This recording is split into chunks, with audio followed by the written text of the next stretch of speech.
Impression पड़ चुका था दुनिया पे, वही कहना चाह रहे थे। उनका मकसद ये था कि हम अपनी तरबियत या हमारी खूबियाँ या हमारी अच्छाइयाँ या हमारी इंकिसारी उसको वो गलत वे में ले गए। मैं बस उनको वो क्लियर करने की कोशिश कर रहा था और फिर आगे वो जो समझे, बॉडी लैंग्वेज उनका ये था कि मतलब वो जो समझे तो वो तो उनका हेडेक है। मैं अस्सलाम वालेकुम, नमस्ते, सत श्री अकाल, कैसे हैं आप लोग? उम्मीद करती हूँ ठीक होंगे, खुश होंगे। मैं हूँ हज़ीका अली और मेरे साथ हैं तारिक नियाज़ी। अस्सलाम वालेकुम, नमस्ते, सत श्री अकाल। उम्मीद करता हूँ ठीक होंगे, खुश होंगे। दोस्तों जहाँ रहें खुश रहें, माँ बाप का ख्याल करें क्योंकि माँ बाप ही तो सभी कुछ है। आज की हमारी वीडियो है S D Shankar interview anti India से स्टार्ट करते हैं अपनी वीडियो को। Let's start. गाइस, वीडियो का टाइटल है S D Shankar interview anti India से स्टार्ट करते हैं। दबाव आया कि ऊर्जा न ली जाए रूस से, तो आपने पलट कर जवाब दिया। ऐसी चीजें भारत की कूटनीति में सुनाई नहीं देती थी। नहीं, देखिए, मैं ये एक किस्म से गलत फहमी है। मैं नहीं, मुझे लगा कि लोग जो हैं हमारी जो मजबूरियां, हमारी परिप्रेक्ष्य पूरा समझ नहीं पाए, तो वो अपनी दृष्टिकोण से देख रहे थे, तो मैं उनको समझाने की कोशिश कर रहा था। तो आप इसको इस तरीके से देखिए कि ये पूरा जो है ये समझाने की एक प्रयास थी। अब दबंगई दिखी आपकी। कभी कभी समझाने में तो थोड़ा जोर लगाना होता है। जब मानवाधिकार का पाठ पढ़ाने की कोशिश कोई देश करता है, तब भी तो आपने पलटकर जवाब ही दिया या सिर्फ समझा रहे थे? नहीं, वो अलग बात थी। वो अलग बात थी क्योंकि मुझे नहीं लगता कि किसी और देश का हक है कि हमारे अंदरूनी बात पे टिप्पणी करना, पर अगर वो करे, क्योंकि ये जैसे मैंने कहा ये ग्लोबलाइज दुनिया है। इस ग्लोबलाइज दुनिया में हम नहीं कह सकते ये आपका विषय ये नहीं है। मेरा इतना ही माने जवाब था कि अगर आप कुछ कहना चाहते हैं तो बेशक कहिए, पर फिर आप सुनने की कृपा करें, क्योंकि उसके बाद मैं भी बोलूंगा और मैं बोलूंगा जो आपने कहा उस पर भी बोलूंगा और जो आपकी स्थिति है उस पर भी मैं बोलूंगा। तो ये वन वे नहीं होगा कि पोलराइज दुनिया में सबके साथ सबका विश्वास रखना आसान नहीं है। तो ये जो मैं कहूँगा दुनिया को साथ ले जाना जो है ये हमारी जिम्मेदारी है। इस साल में ये जिम्मेदारी हम डायरेक्टली हम सौंपेंगे। हमारे साथ minister of external affairs S Jaishankar ji जुड़ चुके हैं। जयशंकर जी कृपया मंच पर आए। जोरदार तालियां एक बार जयशंकर जी के लिए हो जाए।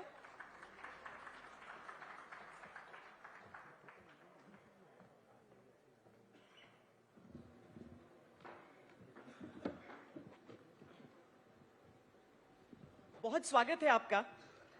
मुझे लगता है कि पूरा साल बहुत महत्वपूर्ण है, बहुत सारी चीजों को लेकर, और वो सारे सवाल सबके मन में होंगे। जयशंकर जी ने जिस तरीके से अंतर्राष्ट्रीय दबाव को बहुत सारे मंचों पर जो सामना किया है, मुझे लगता है युवाओं में एक बहुत बड़ा वर्ग है जो अभी आपकी बातों को सुनना बहुत पसंद करता है और आप में एक हीरो भी देखता है जो बड़े से बड़े देश के सामने खड़ा हो रहा है।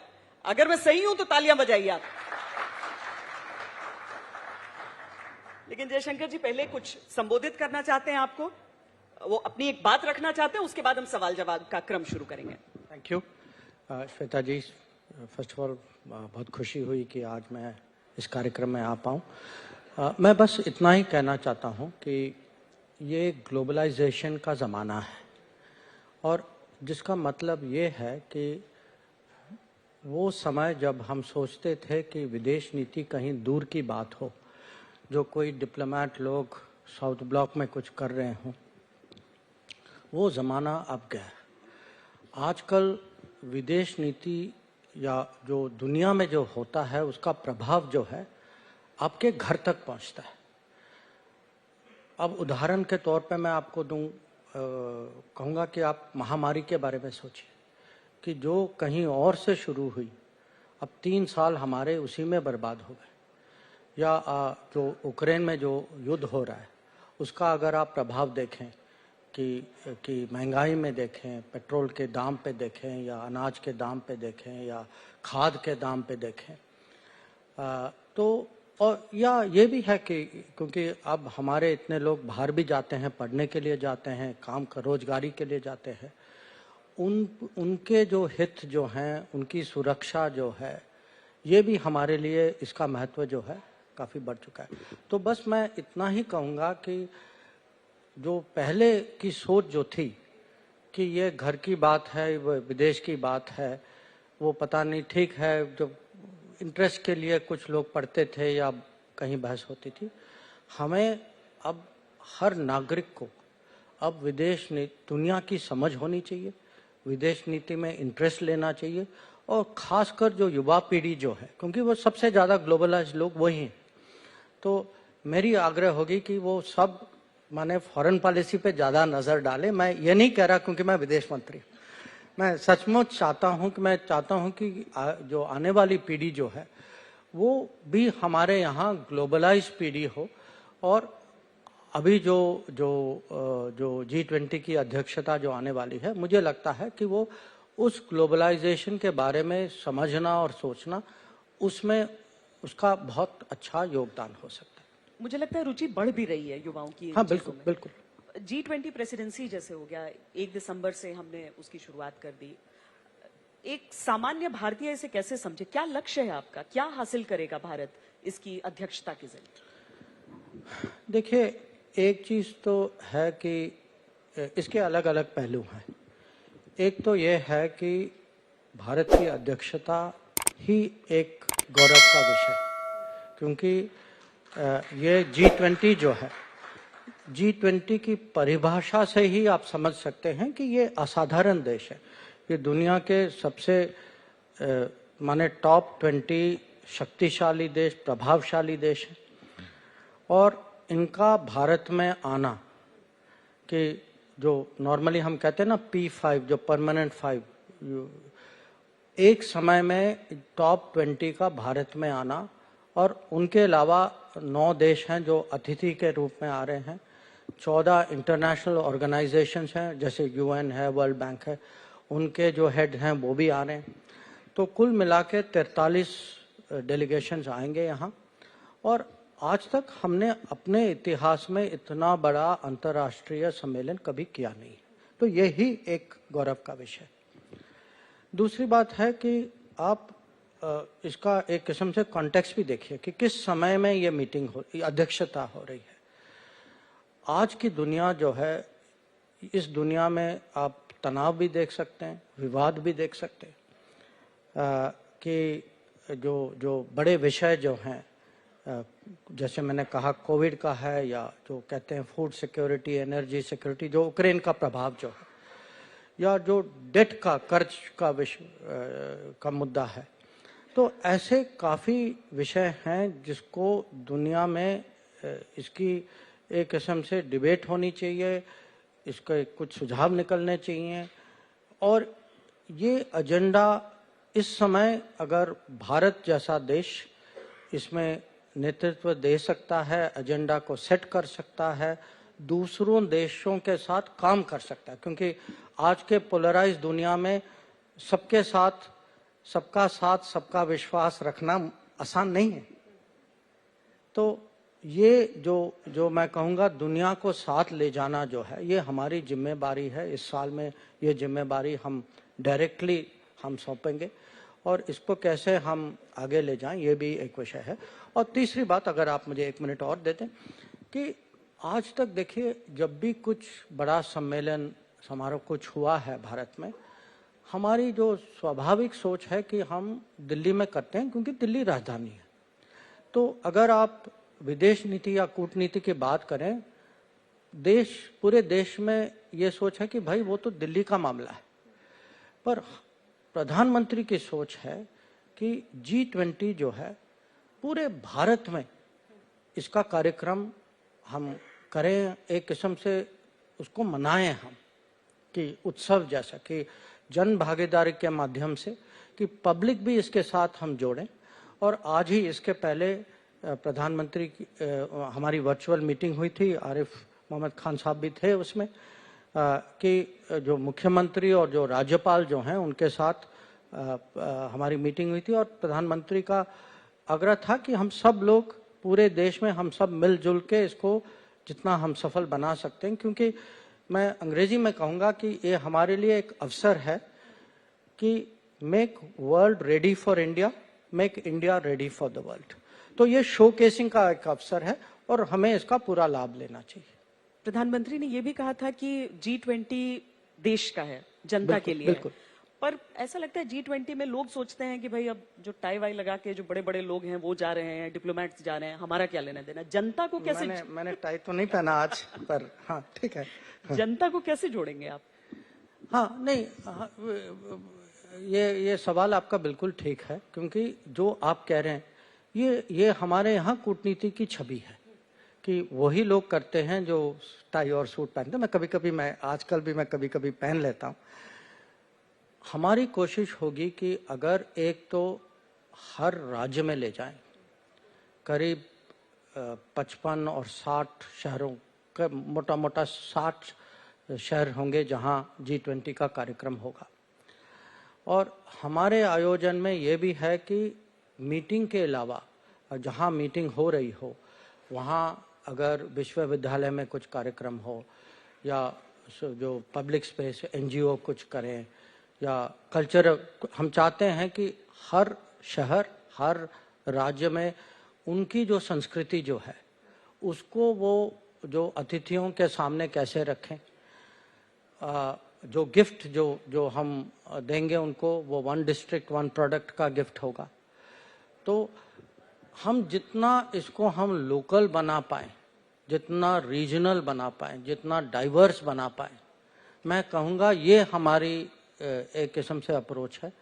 और हमें पूरा विश्वास है कि क्योंकि देखिए अभी तक 2 मीटिंग हुई हैं। एक फिजिकल मीटिंग हुई थी जिसमें कुछ मुख्यमंत्री आए थे और पार्टी लीडर्स आए थे, हर पार्टी के लीडर आए थे, और आज जो है एक वर्चुअल मीटिंग हुई थी।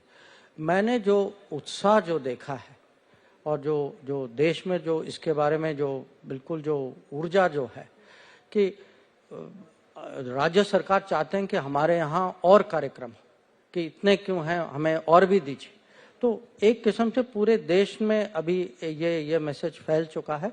मुझे पूरे विश्वास है कि ये हम इसमें एक किस्म से इसको हम पूरा पैन नेशनल G20 बना पाएंगे। पर जयशंकर जी, G20 रोटेशनल चेयर है, मतलब अगर आपकी सरकार नहीं होती, अगर मान लीजिए यूपीए होती तो भी तो G20 की प्रेसिडेंसी की बारी आनी थी भारत की।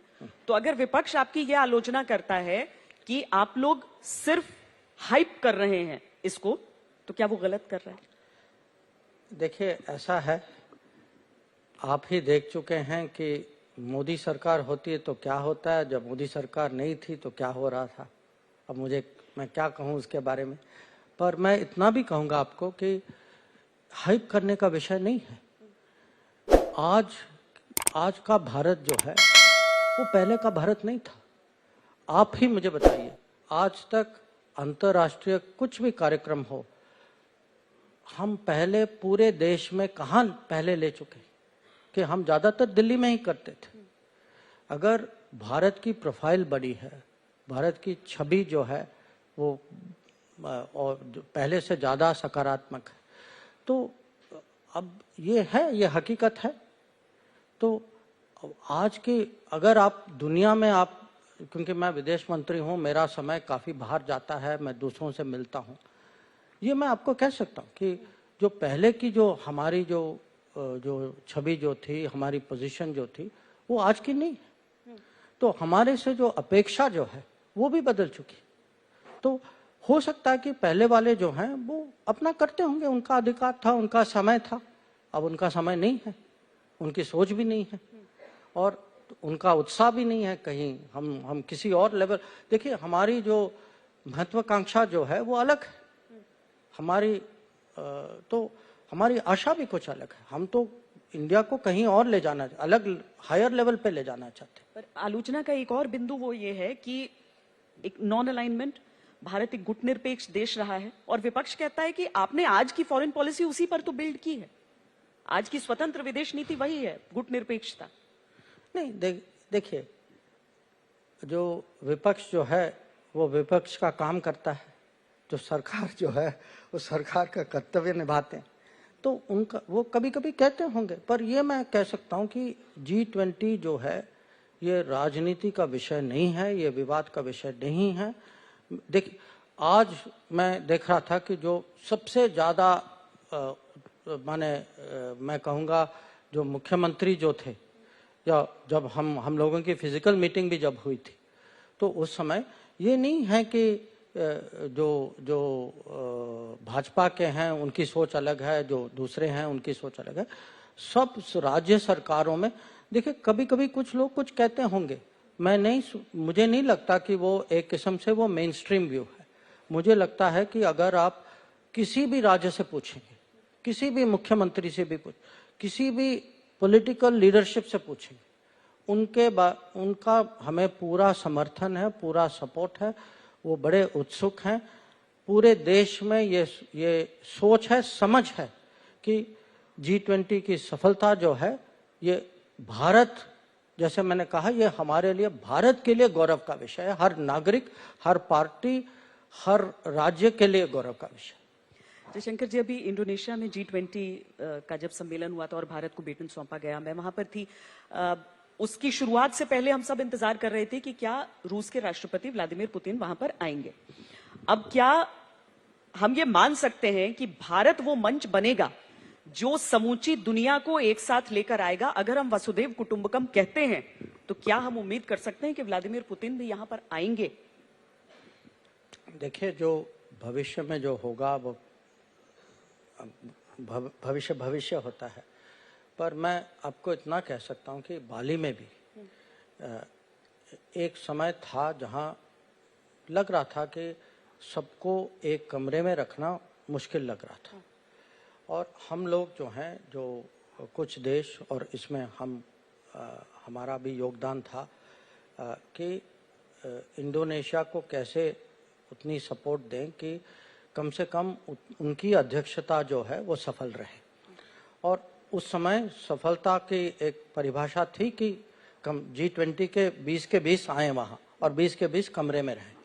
और इसमें हम लोग ये कर पाए। किस स्तर पे कर पाए वो अलग बात है। तो आगे देखते हैं, क्योंकि जैसे मैंने कहा कि अगर आप दुनिया की स्थिति देखें तो चुनौतियां हैं, तनाव है, विवाद है। तो अब मुझे तो लगता है इसके कारण भारत जैसे देश को जो जिम्मेदारी जो हमारे यहाँ जो आई है, इसकी महत्व जो है ज़्यादा है। अब क्या होगा वो अभी कहना जो है बहुत कोशिश होगी आपकी। नहीं, देखिए, हमारी एक किस्म से दुनिया में अभी एक एक्सेप्टेंस है। बाली में भी जो अगर लोगों ने प्रशंसा की, प्रधानमंत्री की प्रशंसा की, वो कि उन्होंने किसी तरीके से सबको माने साथ लिया, उनका सबका विश्वास था उन पे। तो इसका जो है, मुझे लगता है कि इसका प्रभाव जो है हमारी अध्यक्षता पर भी होगा। पर रूस को लेकर जो हमारी अभी तक पॉलिसी रही है, उसमें आपको अंतर्राष्ट्रीय दबाव, हम एक शब्द के तौर पर कहते हैं, झेलना आपको पड़ता है। जो वोटिंग में एब्सटेंशन हुआ, हाँ, उसको बहुत क्रिटिसाइज किया गया, बहुत तरह के दबाव आप लोगों पर आए होंगे जो हम तक पहुंचे भी नहीं। लेकिन क्या भारत को तटस्थ रहना चाहिए था या भारत को साइड लेना चाहिए था? कोई नैतिक जवाब इसका हो सकता है? देखिए, भारत सरकार ने साइड तो लिया, भारत के हित का साइड, भारत के नागरिकों का साइड लिया, कि हमें देखना पड़ा कि इसमें हमारे हित क्या है। और दूसरी बात ये भी थी कि इसमें किसी को आगे बढ़ना था, ताकि जब ऐसे जब ये युद्ध शुरू हुआ तो ये स्वाभाविक था कि जो पश्चिमी देश जो हैं उनकी पोजीशन कुछ थी, जो रूस का कुछ और था। तो बीच में कुछ देश थे, हम अकेले नहीं थे, कुछ और भी हैं ऐसे, जो जिनकी सोच थी कि कहीं जो उनको अगर फोकस करना चाहिए कि ये जितना जल्दी ये युद्ध खत्म हो, युद्ध विराम हो, जितनी जल्दी डायलॉग और डिप्लोमेसी के रास्ते में वापस जाएं, हमें जाना चाहिए। और ये मैं नहीं मानता कि हम अकेले हैं या कम देश हैं। अगर आप दुनिया में करीब 200 देश हैं, अगर आप 200 में से आप उनसे पूछेंगे कि भाई आप मुझे बताइए आज इस युद्ध के संदर्भ में आपकी राय क्या है, ज़्यादातर देश कहेंगे कि जितना जल्दी ये युद्ध खत्म हो, जितना जल्दी तेल के दाम कम हो, अनाज के कम हो, खाद के कम हो, जितनी जल्दी नॉर्मल सी आए कि सैंक्शंस ना हो, तो ये दुनिया यही चाहती है। और मुझे लगता है कि आज जो है भारत और प्रधानमंत्री मोदी एक किस्म से दुनिया की आवाज़ बन चुके हैं, और ख़ासकर जो है ये विकासशील देश जो है, क्योंकि इसकी जो एक किस्म से मैं कहूँगा जो दर्द जो है इनको ज़्यादातर विकासशील देशों को झेलना पड़ता है। तो कहीं ना कहीं किसी को तो बोलना होगा ना, किसी को तो आवाज़ बननी होगी। पर भारत पीस मेकर बन सकता है यहाँ, क्योंकि राष्ट्रपति जेलेंस्की की तरफ से भी अपील आई थी एक दफा। नहीं, अब पीस मेकर तो ये शब्द हमें सोचना होगा, वो तो सिचुएशन पे डिपेंड करता है।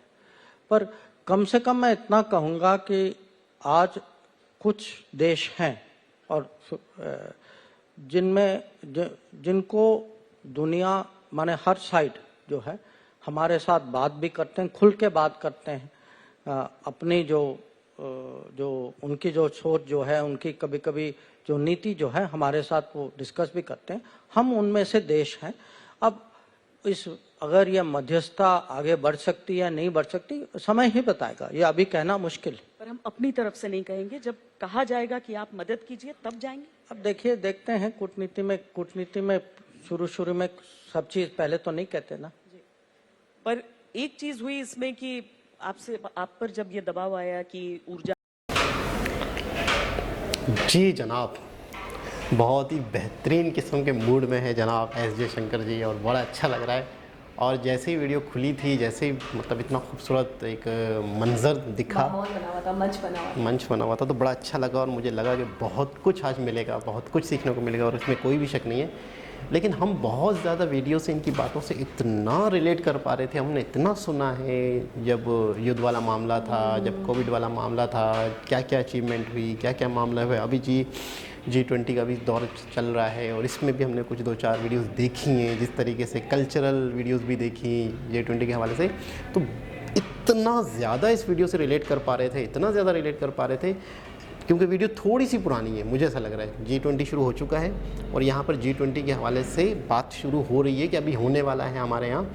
और हम हमारा ये अभी इस दौरान जब ये इंटरव्यू हुआ था, तो G20 के हवाले से इनकी मीटिंग्स हुई हैं, जितने भी मुख्यमंत्री हैं उन सब की भी, और वर्चुअल भी से उनने का स्टार्ट हो चुका है। हाँ, लेकिन इनकी मीटिंगों के तो इनकी मीटिंगों के हवाले से भी बातचीत चल रही थी। तो वो कहने का दिसंबर में स्टार्ट हो चुका है, लेकिन इंटरव्यू शायद थोड़ा महीना पुराना है शायद। जो सबसे पहले ये कि कितनी खूबसूरत बात, कितनी आला सोच कि जितने भी ऐसे कार्यक्रम होते हैं, जितने भी ऐसे इवेंट्स होते हैं फॉरेन कंट्रीज़ के हवाले से, जो भी एक डेलीगेशंस आते हैं वो दिल्ली में ही आते हैं। और दिल्ली बनाया ही इसलिए गया होता है, या कैपिटल बनता ही इसलिए है, इस्लामाबाद में जैसे हमारे, ठीक है ना, वो इसी काम के लिए बनता है कि भाई वो तो है इस काम के लिए। मिसाल के तौर पर हमारा घर है, हमारे घर के अंदर एक बैठक होती है, एक ठीक है ना, बैठक होती है, बाहर से उसका दरवाज़ा भी बाज़ दफ़ा होता है, बाज़ दफ़ा नहीं भी होता, कि वहीं से आए मेहमान वहीं से चले गए। हाँ, क्योंकि वो बाहर के लोग हैं, घर के लोग नहीं। तो बाहर का काम जो होता है, या फॉरेन अफेयर्स का, अव्वल तो पहले तो बहुत ये सोच थी लोगों की या कंट्रीज़ की, दुनिया में क्या हो रहा है होने दो, हमें अपना खाना है, अपना पीना है, हमें क्या मतलब, हम पर क्या, हमारी सेहत पर क्या। तो इन्होंने बहुत खूबसूरत जवाब दिया कि अब ऐसा नहीं है, दुनिया ग्लोबल है। पहली बात पे दोबारा आते हैं कि पूरे 60 सिटीज़ में इवेंट्स होंगे, और सेमिनार्स होंगे, मीटिंग्स होंगी, कल्चर की एक दूसरे को दिखाया जाएगा, एक तरह से, मतलब जैसे वन प्रोडक्ट वन यूनिट के डिस्ट्रिक्ट के हवाले से चीज़ें हैं कि यार यहाँ पे ये होता है, यानी तो कितनी खूबसूरत सोच। एक जुमला, अच्छा, बहुत ही गहरी सोच वाले बंदे, मैं इनका एक जुमला मैंने पकड़ा, इतना नप तुल के बोलते हैं कि मैं क्या बोल रहा हूँ, और बोल तो रहे हैं, लेकिन उस बोलने में अल्फाज का इस्तेमाल, एक लफ्ज़ जो एक जुमला इनका मैंने बहुत बहुत बारीकी से समझा इनका, कि ऑपोजिशन के हवाले से जब उन्होंने, मैडम ने जिक्र किया इनसे, तो इन्होंने बताया कि करते थे वो भी, गलत का लफ्ज़ यूज़ नहीं किया, वो करते थे, वो अपने हिसाब से करते, मतलब वो उन्होंने तो बहुत ही बेड़ा गर्क कर दिया मुल्क का। अच्छा, शुरू हो जाती है यहाँ तो, ठीक है। अच्छा, एक चीज़ अच्छा फिर अच्छा अपनी इनकी सारी इनकी देखें, मतलब मैं इतना बड़ा फ़ैन हो गया हूँ इनका, जो पहले था और बड़ा हो गया हूँ, भूल गया हूँ।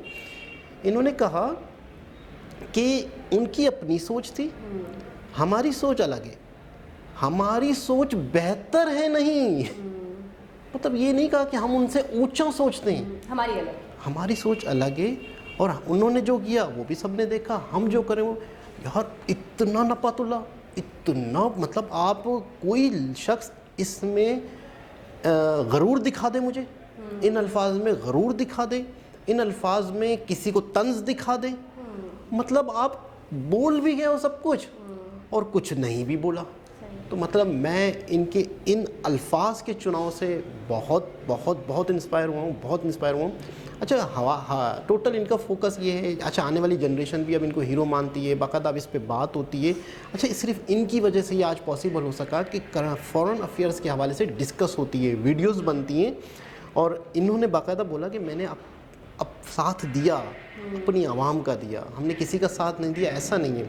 लेकिन कह रहे हैं कि हमें असल चीज़ है, हमें अपने मामला दुनिया तक पहुंचाने थे, हमारी पोजीशन क्या है, हमारी कंडीशन क्या है, ये क्या है, वो दुनिया तक पहुंचे। मतलब हम अगर किसी की सुनते रहेंगे, दबे रहेंगे, तो दुनिया ज़िंदगी भर हमें दबाती रहेगी। तो इन्होंने बड़ा खूबसूरत बताया कि मैंने किसी से कोई लड़ाई झगड़े वाली बात नहीं की, मैंने किसी से कोई अकड़ के बात नहीं की, मैंने सिर्फ अपना पक्ष रखा, अपने देश का पक्ष रखा, अपने आवाम का पक्ष रखा। हमारी ये ज़रूरियात हैं, हमारी ये सोच है, हम ये चाहते हैं। अब उसको आप लोग गलत समझते हो, सही समझते हो, वो आप लोग का हेडिंग। अच्छा मैं सबसे पहले बात करना चाहूँगी तरबियत के हवाले से।